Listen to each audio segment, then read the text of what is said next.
Gloves पहन लिए, थोड़ा रोड पे घूम के आ रहा हूँ।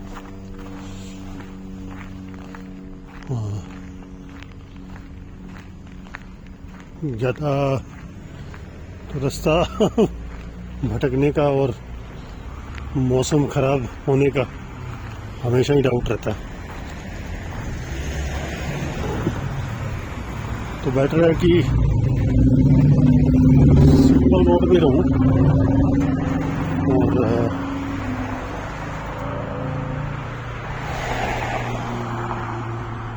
ज़्यादा दिमाग ना लगाना पड़े रास्ता ढूंढने के लिए।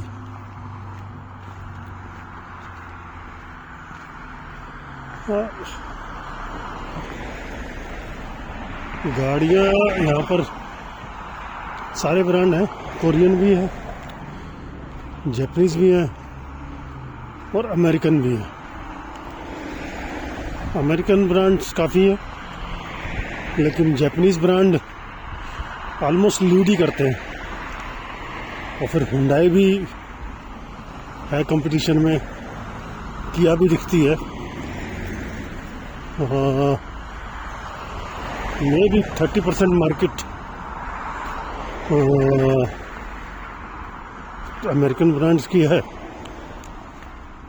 और 25 to 30% ही जापानी ब्रांड्स की है। 15 से 20% रहेंगे अपना कोरियन, और बाकी जो बचा हुआ है वो जर्मन कार्स। फ्रेंच गाड़ियाँ नहीं देखी मैंने यहाँ पर, ना तो सिट्रोन दिखी मेरे को, ना ही पीजो दिखी। तो general motor, Ford, jeep, Chrysler वो ज़्यादा है। फिर टोयोटा ने अभी दो एक साल पहले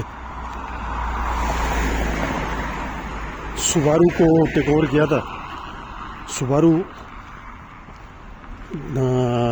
देखने को मिल जाती है।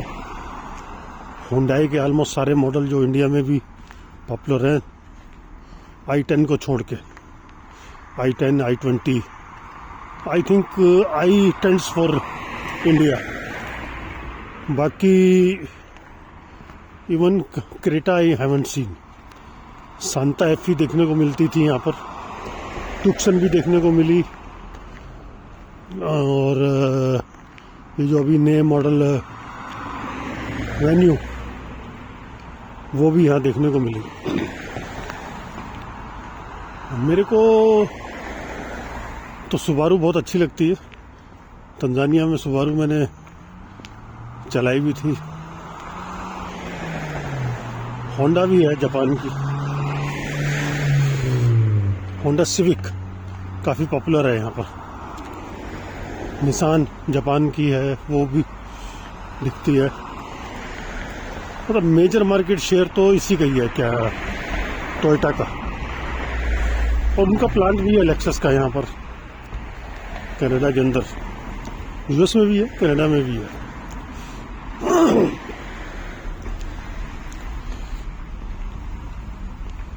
कभी मौका मिला तो मैं तो अपनी डॉटर को यही बोलता हूँ, सुबारू के लिए जाना। अब उसके स्पेयर पार्ट भी अवेलेबल हो जाएंगे इजीली, क्योंकि टोयोटा का ब्रांड है, वो अरेंज कर देंगे और चोरी भी नहीं होती। सबसे ज़्यादा टोयोटा की गाड़ियाँ चोरी होती हैं, फिर अमेरिकन कार चोरी होती हैं। लेकिन सुबारू जो है उसको कम लोग ही पसंद करते हैं।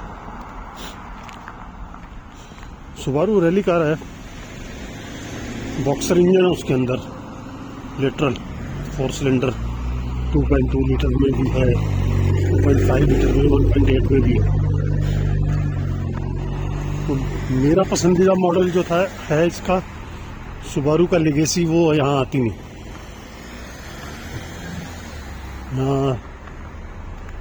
वो यहाँ नहीं आती। यहाँ पर ज़्यादा पॉपुलर तो इसका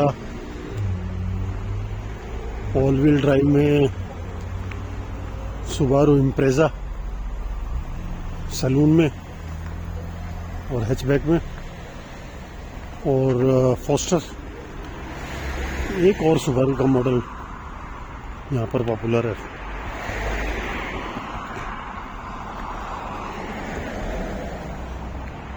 बाकी कार का खर्चा भी है, इंश्योरेंस डिपेंड करता है कि मॉडल के ऊपर कि कौन सी गाड़ी है, पार्ट्स कितने महंगे हैं, जितने महंगे पार्ट्स उतना महंगा इंश्योरेंस। तो मिनिमम $100 पर मंथ है इंश्योरेंस की फीस, तो साल में हो गए $1200, 72,000 75,000 तो गाड़ी मेंटेन करना थोड़ा डिफ़िकल्ट है।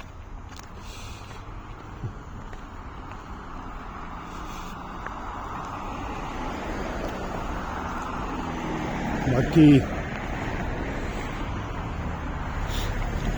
मैं कनाडा इस बारी पहुंचा हूँ। जो वर्स्ट वेदर होता है कनाडा का, उस वेदर में, और पिछले 7-8 साल में इस बार टेम्परेचर भी काफ़ी डाउन गया और स्नो स्टॉर्म्स भी काफ़ी हुई हैं।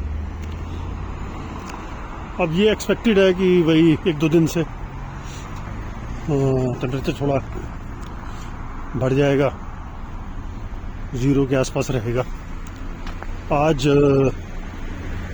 जो है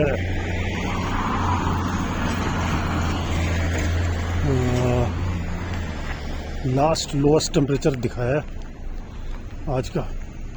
ये देखो जी, इंडियन थार, लेकिन ये जीप है, आई थिंक रेंगुलर है।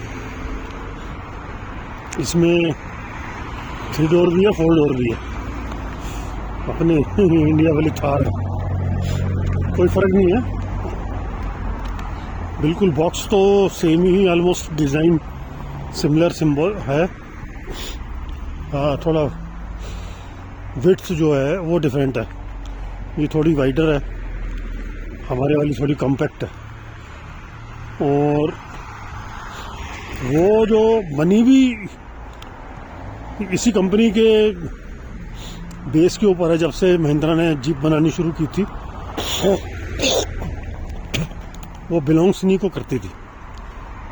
तो ऑस्ट्रेलिया में इन्होंने केस भी कर दिया था महिंद्रा के ऊपर, आई थिंक, और काफ़ी दिन तक केस चला। अब तो खैर हो गया पूरा, अब कोई इशू नहीं है।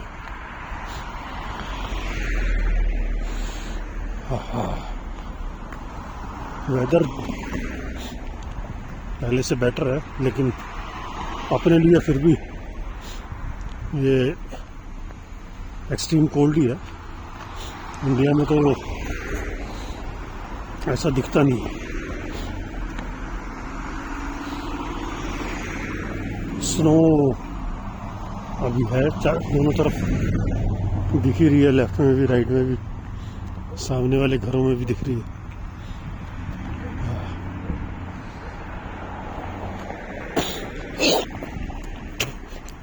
ये भी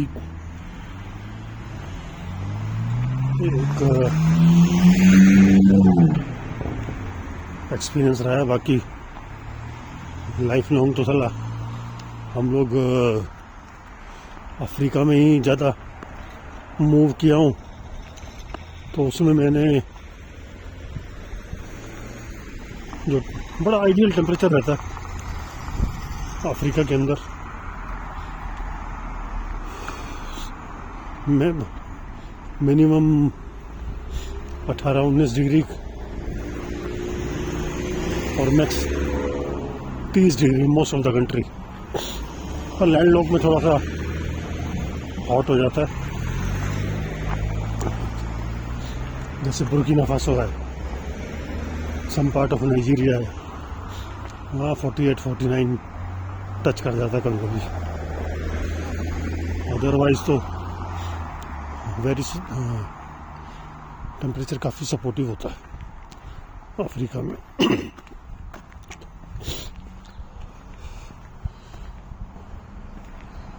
आसमान बिल्कुल एकदम क्लियर रहता है यहाँ पर, रात को सितारे भी खूब दिखते, इंडिया में नहीं दिखता ऐसा।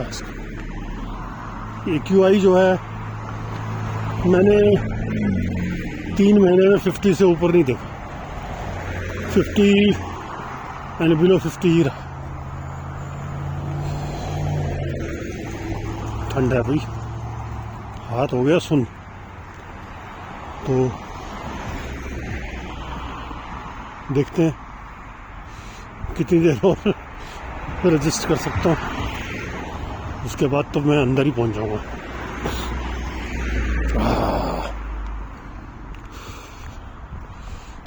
-9 था जब मैं निकला था,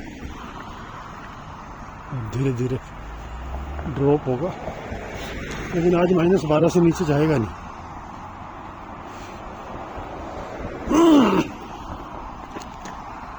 क्योंकि कल का दिखा रहा है ये -3 -2, तो आज रात को भी ठीक ठाक रहेगा, ज़्यादा डाउन होगा नहीं। सबसे बड़ी बात यह है कि आज हवा नहीं चल रही है।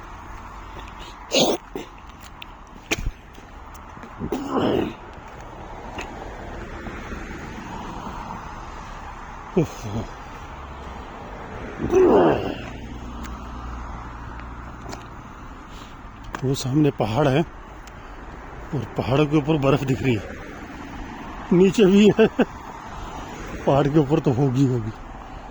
ये सामने एक छोटा सा ग्राउंड है, पूरा फुल ऑफ स्नो, अभी तक मेल्ट नहीं हुआ।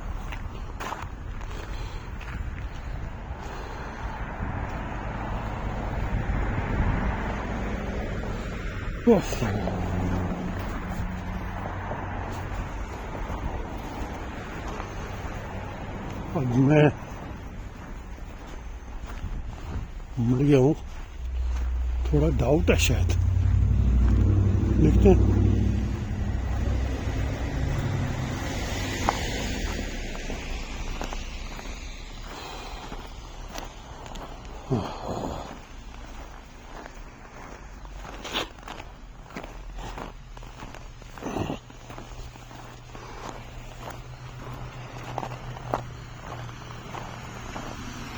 गुरु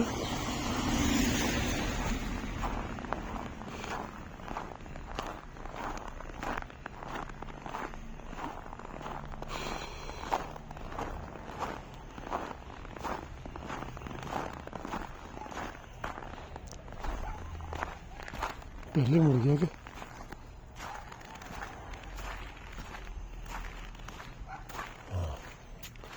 पहले मुड़ गया।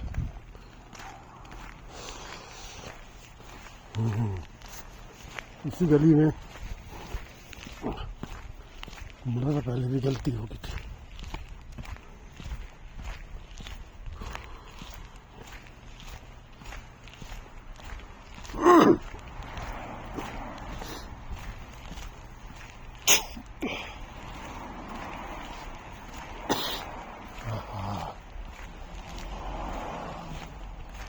नाक में से पानी निकलना तो कॉमन सी बात हो गई, आँख में से और नाक में से बाहर आओ तो शुरू।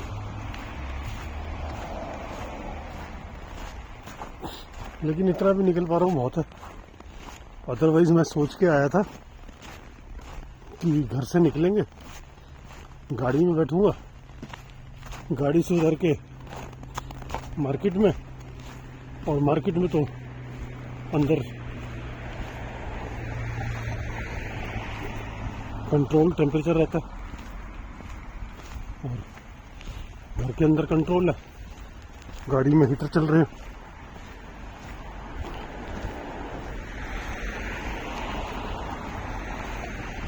फिर लगा यार कितनी देर तक बैठे रहेंगे, थोड़ा वॉक ही करते हैं, इसी बहाने बात भी हो जाएगी।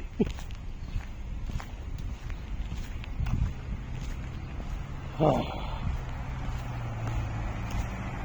गुड यार।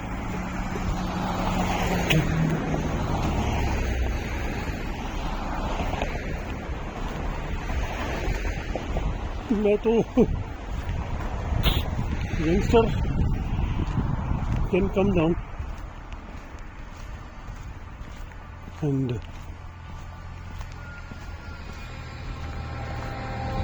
start their life, but in my age group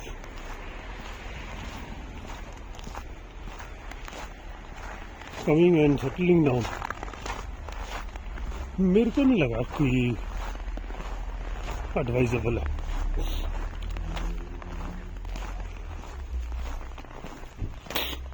life slow है।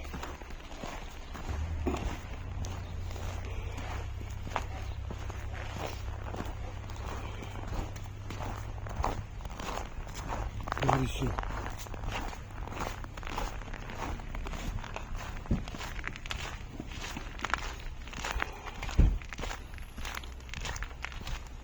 बाकी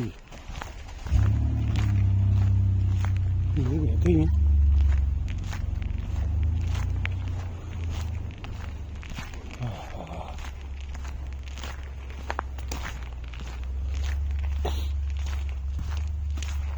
घरों की छतों पे खूब बर्फ है और अपने वाला तो पूरे ढका हुआ है।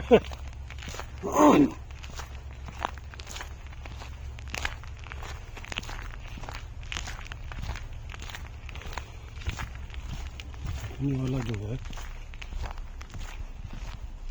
वो शायद नहीं, पूरा ही ढका हुआ है हिसाब।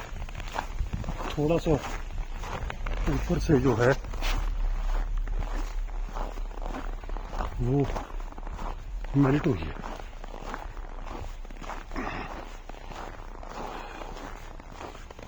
वाह,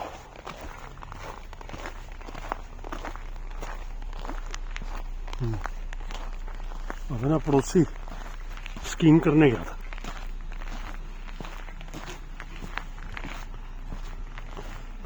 वो स्कीइंग करके आया था जब मैं निकल रहा था।